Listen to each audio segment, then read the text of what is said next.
Welcome to the World War I History Podcast, produced by the MacArthur Memorial. We invite you to follow us on Twitter at MacArthur1880 or find the General Douglas MacArthur Memorial on Facebook. This podcast was sponsored by the Ernst and Gertrude Tico Charitable Foundation. In 1899, Queen Victoria decided to send a small brass box containing chocolate to her soldiers fighting in the Boer War. About 123,000 of these gifts were distributed. They were well received and are a fascinating part of the material culture from that war. World War I would see a similar royal gift, but this gift would not be directly from the sovereign George V. It would be part of a campaign led by his daughter, Princess Mary. To discuss Princess Mary's Christmas gift, we are joined today by Professor Peter Doyle, a historian and author of For Every Sailor Afloat, Every Soldier at the Front, Princess Mary's Christmas Gift, 1914. Welcome, sir, and thank you for joining us today. It's a great pleasure. Thank you for having me. So let's start off with Princess Mary. Can you give us a brief biographical sketch of her life leading up to the First World War, and how old is she when the war begins? Princess Mary is born into the royal family. The royal family, of course, is very much based on tradition, etiquette, and protocol, and with a great sense of duty. And King George V, her father, and Queen Mary, her mother, very much embedded in the concept of duty. So when Princess Mary was born in 1897, she was born into the Victorian era. In fact, Queen Victoria was present when she was born and was delighted at the birth of the only daughter of the king and queen, or future king and queen. So when the king and queen came to the throne, they imbued this sort of level of duty into their children. And also Queen Mary is a figure who is quite an incredible, modern-looking and engaging queen. She wanted to make sure that all of their children were educated at the highest standard. And so Queen Mary directed the children's approaches to education. And it meant that Princess Mary, although shy, although in some way reserved, and with an engaging level of duty, was also equipped for the modern world. She knew about science, she knew about geography, she knew how to ride a horse and to type, she knew how to engage with needlework. So she was somebody who was best placed for the modern world. So when the war came, and it came on the 4th of August, 1914, what the princess recorded in her diary in a very stilted and limited way, but just matter of fact, was that the war had come up to her doorstep in Buckingham Palace. There were crowds outside talking about the war. And within Buckingham Palace, we see a great desire to take their part, the royal family's part in this war, to support the sovereign nation. And Princess Mary, a young, fresh-faced 17-year-old, was ready to enact her duty and to carry out something which has resonated ever since. Can you walk us through how the idea for the gift develops? Is it Princess Mary's idea from the start, or is she just a figurehead for this? I think that's an interesting question. I think it's somewhere in between this. Bear in mind, she's a 17-year-old. She has obviously a privileged life, but one where she is being groomed to make sure that she carries out her duty, as already described. And I think we are looking at a time when there was a need for the royal family to actually take their part. So they have two sons who are going to serve with the armed forces. So they would have their son David, who would become eventually King Edward VIII.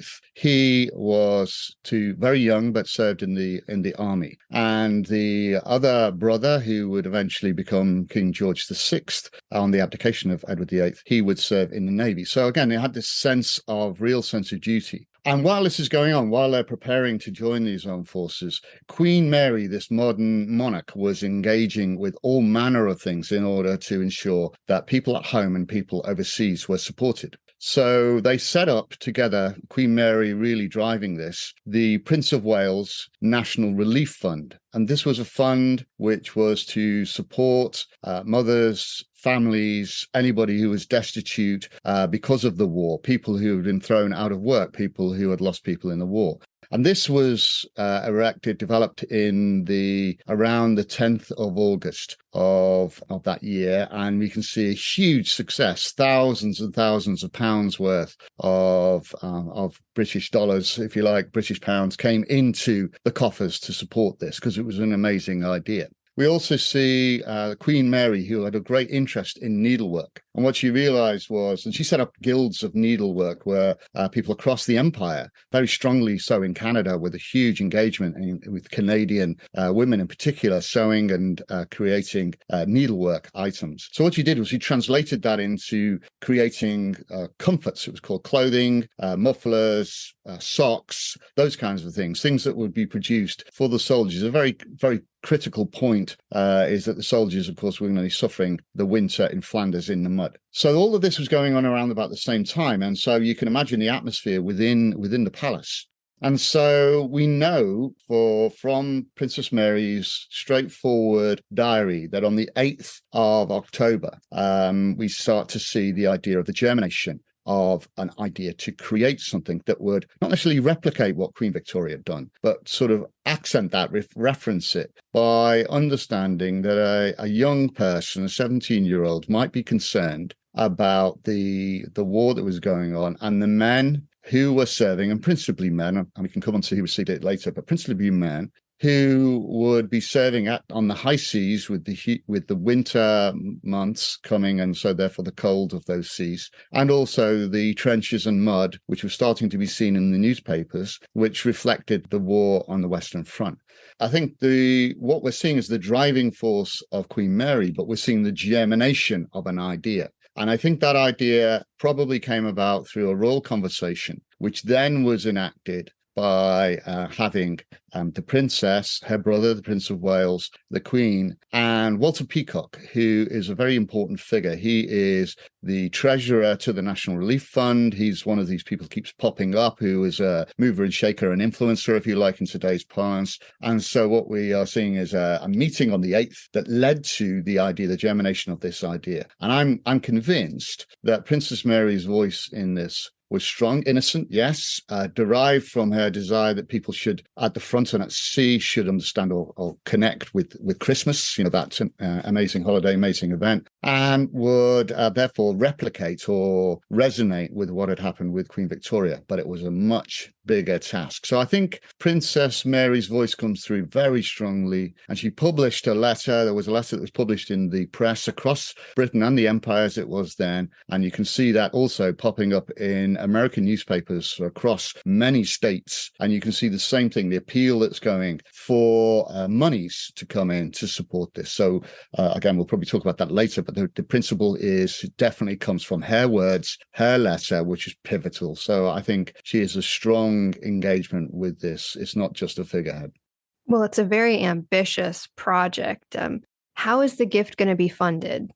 As you mentioned, Queen Victoria produced something which is a very highly decorated box with the sovereign's head on that box. Unusually, what it says is, instead of doing the British used to this, the royal we this, we that, that's how usually the kings and queens of old would refer to themselves. But this time, the Queen is so concerned about what is going on in the war in South Africa, which is what the Boer War is about. And it wasn't going very well for the British and Empire troops at that point. And so she writes on it, I wish you a good new year, happy new year. And therefore it's a very, very marked message from the Queen to her soldiers. It's easy for us, perhaps, although the royal family are a lot in the news at the moment due to the events of this year. But I think we have to recall that back then, the royal family was even more pivotal in the lives of the average citizen of the empire. And so Queen Victoria is, an incredible figurehead, incredible engagement across all different sectors. And so her doing that was a pivotal moment and a major effect. So we see the same situation coming around for Christmas 1914. Now, the difference is that Queen Victoria could pay for those tins herself. And so that came from her own money. 100,000, 120,000 of these boxes were issued and sent out to South Africa. And we're now looking at something which is a developing world war. We're seeing huge deployment of troops in the fields of Flanders. We're starting to see troops coming from across the empire. So the first Canadians, for example, are joining the front line towards the end of 1914 as they've come over from Canada. And so we're seeing everybody engaged there. Importantly, also, the British Empire had a huge commitment to its Indian soldiers, who were a major part of the British force in Flanders. So what we are seeing is that the engagement there was not 120,000, but all told, it was something like 500,000, which would include all of the Indian troops, British troops, the Canadians that were starting to arrive, and everybody at sea. And that's meant that there was no way on earth that the princess could fund that from her own coffers, and even it would be a steep task. So what it did, it transformed from being a gift from a sovereign or the daughter of a sovereign to actually being a gift from the nation, headed by the sovereign and her daughter in particular. And I think the attributes of this being a young person with an authentic voice, considering those men principally at the front at Christmas, this had all of the makings that would chime with people at home thinking, well, my husband, my son, my brother is serving overseas, will be facing some terrible conditions, and I may not be able to send them a gift. But if I give my coppers, as we would call them, pennies and the like, to this scheme, then the chances are that they would receive something which they will treasure forever. And that is certainly the case. So it was from public subscription, everything from having pennies and the like from children through to big donors providing huge amounts of money in order to do the right thing. So it's an amazing thing. You mentioned a little earlier that, people in America are aware of this appeal. Are there international donations to this fund?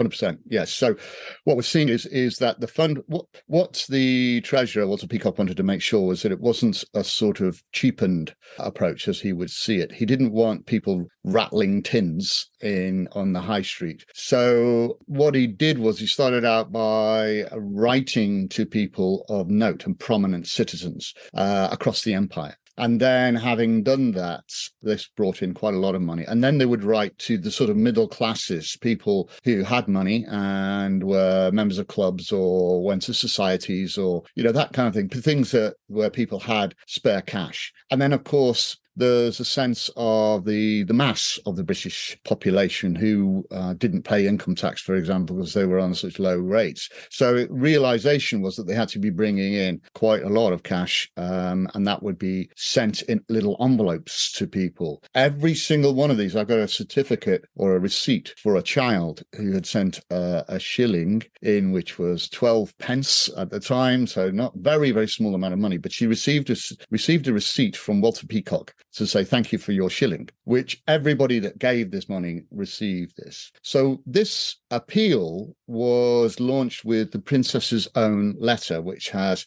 the absolutely killer sentence at the end, please, will you help me? And I think this is the authentic voice of the princess. And I think underneath that, there was to subscribe, send your money to. And that was repeated across the empire. So I've looked at that from many of what we now call, the Commonwealth countries and across the United States. So I've seen the same thing from Delaware, from Michigan, you name it. There's a whole interest in the princess who's got this amazing engagement, and so money poured in. Now I can't be absolutely certain how much came from the United States, but I can be absolutely sure that the United States contributed towards this through their general interest in this story, and of course the authenticity of this young princess engaging with it. So she was a powerful figure to drive this, and that's where all the money came from. It was all from subscription. Wow, that's fascinating. So you've touched on this a little bit already, but who gets the boxes and what do the boxes look like? So the boxes are fascinating, and who gets them, of course, is a really significant question. So what, obviously Princess Mary herself wouldn't be able to deliver on the whole mission. She would need a committee. And so there was a committee of 36 people that were brought in, the great and the good, everybody from the sort of prime minister through to people like Winston Churchill, who was the first Lord of the Admiralty, and so on and so forth. And what's really important to recognize is that that's not just the usual situation of powerful men. There were powerful women on this too, and they have a pivotal engagement with this, which we can touch upon later. But it's really interesting to see this, and their voices are very considerable. And so the engagement across that was to decide and discuss who would receive the box and what the box would look like and what would be in it. So the reason why it was a box was simply in many ways to echo or mimic what had been carried out before with the success of Queen Victoria's own box. Interestingly, when that box was issued to the troops in 1900, it was already being traded, and people went to jail for stealing it. I've got records of that. It became an icon. So what we see is this is a different matter. We see now a brass box. And a brass box is an interesting choice in war, because if you know anything about war and munitions, you know that a huge amount of brass is expended on shell cases, for example, is a good example of that, and also in all kinds of munitions. So it was a bit of a bold and brave approach, which had implications later. And the brass box was made by a number of factories. Britain at the time and the Empire were creating these wares of tin boxes with beautiful colors, with chocolate and biscuits and all manner of things in them. This was employing the same people to do this. And what the box was going to have on it was the Princess Mary's head in relief. It would have the words Christmas 1914 on it. It would have the allies around the edges as we knew them, France, Serbia, Belgium, that kind of thing. And it would also have reference to the armed forces. It would have dreadnoughts plowing through the seas. And it would also have bayonets showing the identification with the army. And it also has the reference to the British Empire, Imperium Britannicum, or something like that. So, not being a Latin scholar. So this box is an incredible piece of work. One of the things that's been interesting to find out is who designed this box and why. And one of those fortunate connections is that the design of the box was by an architect, Stanley Adstead, and the architect was in the employ of Lord Leverhulme, who is famous now for his sort of goods in relation to soap and all the rest of that. So it's a huge company today. So Lord Leverhulme sits on this committee. Lord Leverhulme employs Stanley Adstead. Stanley Adstead designs the tin. It's not hard to link all of those things together. So who gets the box? Well, it was stated very, very early on, even before the committee had met. So it's somewhere in between, they decided to produce this box. They reckoned it would be 500,000 of those boxes would have to be produced. And that was in order to provide enough for the men at sea and the men at the front. And what they're talking about is the Western Front, that is in Europe, across Belgium and France. And we're talking about everybody on the high sea. So it really was very strictly constrained that everybody in uniform or at the front or at sea would receive the box and its contents. Now, what actually came to pass was there was a sort of hold on a minute moment where they were saying, right, well, what do we define as a soldier and who is at the front? And that's why it was suddenly realized that there are not only just men in arms, there are women who are military women in nursing positions. I mean, professional nurses as close to the front as you're ever going to get, suffering seeing the terrible wounds of the soldiers, getting quite close to the firing line, some of them losing their lives, etc. These women were thrown into the mix. So suddenly realized, hold on a minute, we need to make sure that these women are also going to receive a gift. And that was greatly discussed. So what was in this box? Well, it's very interesting, a bit of a preconception because the box itself is relatively small. And so a lot of people have a real interest in what could be contained in it. Very simply, the box was designed to contain two packets. One, a packet of tobacco, and another one, a packet of cigarettes. We have to remember that 96% of the men in the United Kingdom, probably across the world, smoked. So this is not an unusual thing. This is actually catering for the majority. The most unusual, and so in addition to that, you have a pipe and a lighter. And the lighter is in order to both light the cigarette and the pipe. The difference is with that is it's a bit unusual in terms of lighters. It's not like a Zippo. It is something which is a rope called a tinder light. It's got a rope on it. It's got a friction wheel. And what you'll see is that rope would spark and go and glow. And glow only so lowly so that it would be something that wouldn't be seen very easily, so important for the trenches. So this was what the gift was going to contain.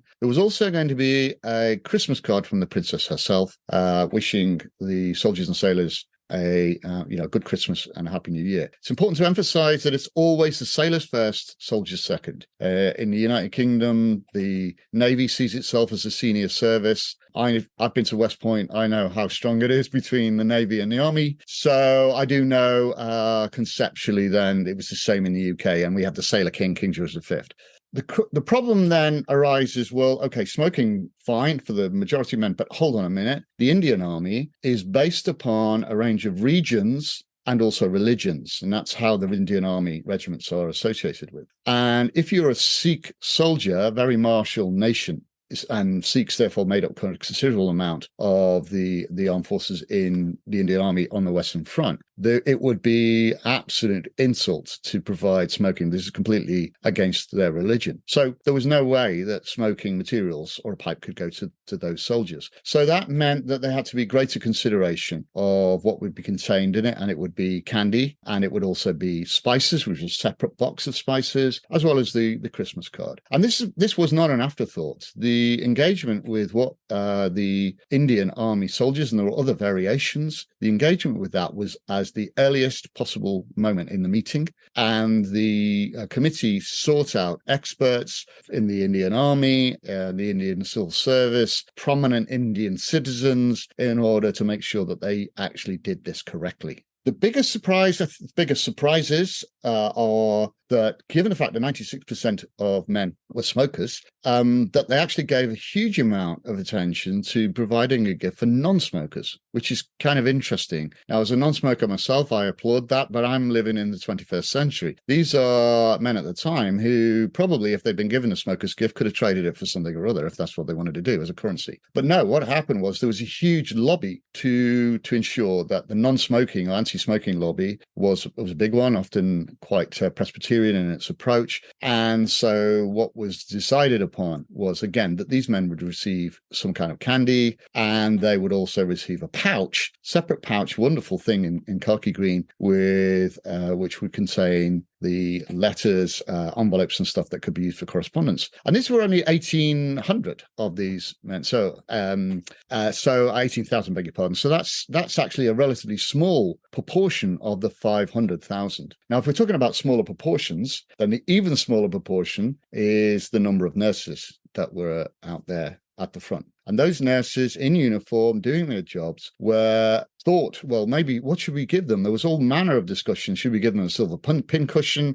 Should there be some other matter? It was felt that it was not with decorum to give women smoking materials. That became a sort of late war thing when women were openly smoking on the streets and, in the factories and workplaces. But at the time, during the cultural wars, it wasn't. So what they received were 2 bars of chocolate wrapped up with a pink ribbon, produced by 2 major factories, and these were French-based companies, and that was contained within the tin, and there was 1,800 of those produced. So you can see there was a huge amount of activity here in creating all of these things, in packing them all together, in creating cardboard boxes for them to appear in distributing them to different men and women. It got very, very complicated, and that's why there are many variations. I think that's why it sort of grabs the attention of most people. There are also supply issues to deal with all of those things that, again, create a big problem for the fund itself. It does sound like such a complicated operation, but such an interesting one too. So I think, again, you've touched a little bit on this already, but do we have an exact number of how many boxes were distributed? Yeah, so it is literally 500, up to 500,000 on Christmas Day, 1914. And so we're looking at something like 480,000 in the end. We're talking a smaller proportion. It's around 150,000 to the men at sea. It's a much smaller amount of men scattered across all of the oceans. We see men sailors who are serving in South America, in Chile, for example. You can see men there that had come into Valparaiso and were receiving their gift in June of 1915. Because, of course, how are you going to get them there? It's not like our today's Navy where they're getting very strongly engaged with this. The men at the fronts, the Indians and the British and the Canadians who were joining the regiments at the front, Princess Patricia's Light Infantry, for example, they were all starting to receive those gifts. And they got them before Christmas. So something like Christmas Eve up till about the 26th. So we see the incredible mobilization of the postal services to bring all of these gifts to these men, and how that log jammed the normal traffic. For many, it's certainly from the United Kingdom's perspective, it's across the English Channel to get to the UK. And so for those men in front, actually getting mail back home became something that was slicker than probably today's postal service, to be perfectly frank. So they were able to get that, but it was all log jammed by this material. The thing is, though, the actual success of the fundraising meant that the committee started to think, just before, in November, started to think, we've got a lot of money now, and we're only committed to 500,000 gifts, but we've got all of this money, and we're aware of all of the men who are serving in other areas or their arenas, and also all of the soldiers from across the empire who had not yet reached the battlefront. So they were serving in uniform, they had joined the army, they were camping, so they were training at Camp Valcartier, for example, or they were engaging in other locations in New Zealand, in Australia, in South Africa, you name it, India and beyond, Malta, wherever these men were. So it became wherever there was a man wearing a uniform, actually in uniform or in the armed forces at Christmas Day, they would be eligible to receive the gift. A smaller, the tin would be the same, but actually the concepts would be different. And that extended the amount of boxes issued to 2.5 million boxes. So 2.5 million were eventually distributed. Those, of course, couldn't be distributed on the day of, by Christmas Day. And they were starting to arrive in Canada, Australia, New Zealand after the Christmas period and starting to move on. And it got very, very much more complicated because of the issue of brass. Now, I mentioned that brass is a munition of war. Britain was gearing up for total war. It meant that it had all of its factories to enable that sort of industrial complex of the British Empire to engage in that. Even then, it was really struggling and getting brass as a raw material. So where did they look for brass? They looked to the United States. So the United States, of course, metal industry was therefore mobilized, and so the UK started to purchase brass in the United States, gathered it all together, and the Navy promised that it would deliver that brass from New York to the UK on a ship. Unfortunately, that ship was a Lusitania. So it meant that in April 1915, the brass to finish off maybe these 2.5 million boxes was torpedoed and lay at the bottom of the Irish Sea, along with those 1,500 souls who lost their lives in that tragedy. So the story is even more complex than one might imagine, and went on all the way through the war. And for those men serving in who were receiving their gift later on, actually a number of them, families were receiving them after their soldier sons had been killed. And you would think perhaps there's a backlash on that. You would think there would be a great feeling of, is my son just worth this tin? But actually at the time, because it comes from the sovereign, and because of the meaning of that and the innocence of this princess, I think they were generally seen as a remembrance of their soldier boys. And you see that in Canadian newspapers, New Zealand ones, Australian, that men who had been lost at the front and whose family received these tins. What was contained in that tin was a bullet pencil. Very interesting from an American audience perspective, because a bullet pencil is part of your iconography, every advertising medium from grain to, I don't know, machinery would be put on one of these gift bullet pencils given away as a trade stimulator. And those are in the shape of a bullet. Well, this is exactly the same kind of approach. And it was a bullet pencil in brass and silver. And the whole idea of the bullet pencil lies directly with Lady Jellicoe, the wife of the Admiral Jellicoe. And Lady Jellicoe was a fierce supporter of the Navy on behalf of her husband and herself. An amazing woman.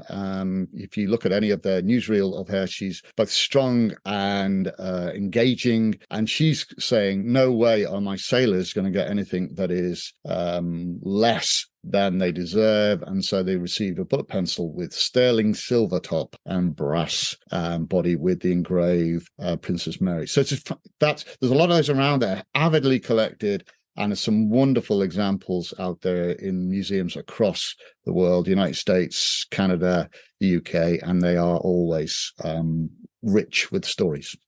Now, we know that Queen Victoria's gift was very well received, and it sounds like Princess Mary's gift was also well received. Can you tell us a little bit more about that?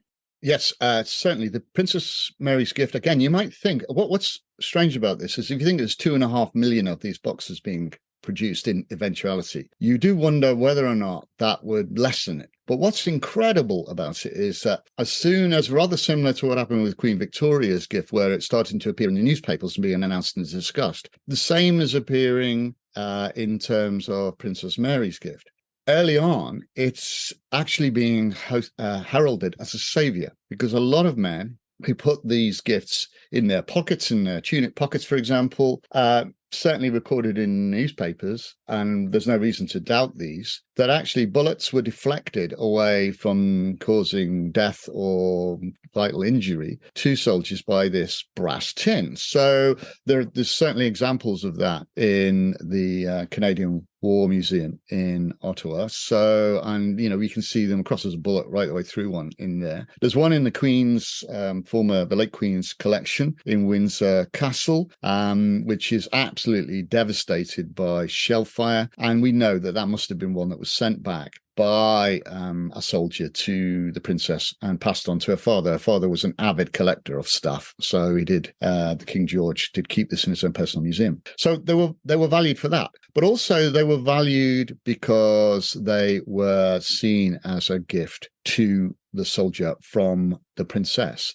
And I think we underestimate this. If you are in a trench in freezing water, you imagine what it is now as winter comes upon us and we know how cold it's going to get. Imagine standing in a ditch with water up to your waist, with ice floating on that. Imagine the context of trench foot and also the ability or inability to sleep in these horrible conditions. So this bright shining object, because it was really glowing in kind of gilt color, arriving specifically and issued to each man, either in the front or at sea, would be a real morale boost. And I think there's no doubt that it was incredibly well received. And we've got absolute evidence of that, because the number of them that are framed with the other objects that came with it and were sent home complete is staggering. So there are lots of examples of ones which are engraved, lots of them that have been scratched in. People use them. They were intended to be useful, so many men used them to keep their tobacco,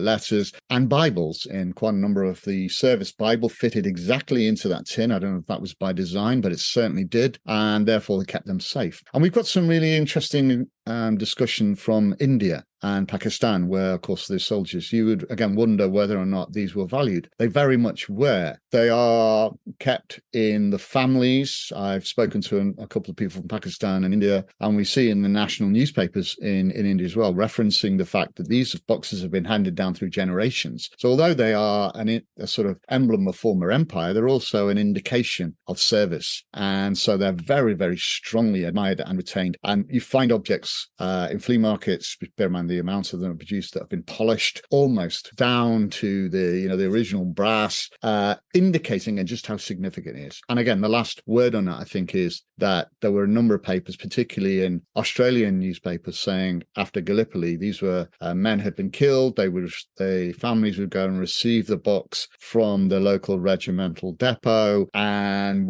they would be considering that as a mark of respect from the sovereign to the loss of these soldiers. And certainly in Canada, Australia, New Zealand, other places, there would be ceremonies of the handing over of these things. And that's been retained. I don't think you just only have to look at the number of these boxes which appear on popular auction websites. You just know that these things are still revered today. And although there are so many of them, they are so treasured. And those with any kind of connection with an individual are treasured that bit more.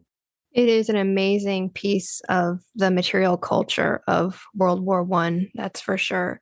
Any final thoughts on Princess Mary's gift?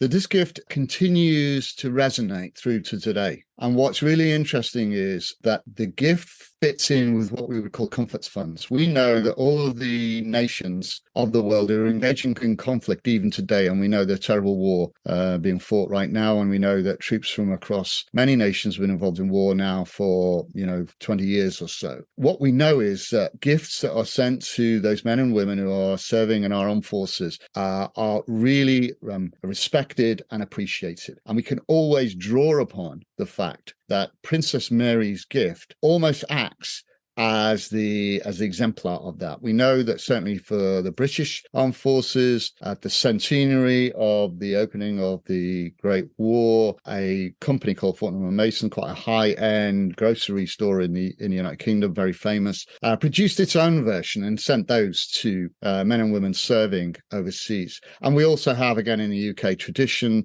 the idea of producing Christmas gifts for those men and women on active service. And this isn't unique. This will occur in many nations who respect that. I would only hope that the gifts that the soldiers who are receiving those, maybe in the Ukraine, would be, again, almost much appreciative of that, where they're facing very similar conditions. So I think it has a resonance. It's born out of a respect for the armed forces by the princess. It's born out of respect for something carried out by the innocent act of an innocent individual who had real belief that this would improve the lives of those soldiers and sailors. And we have real evidence to show that it did.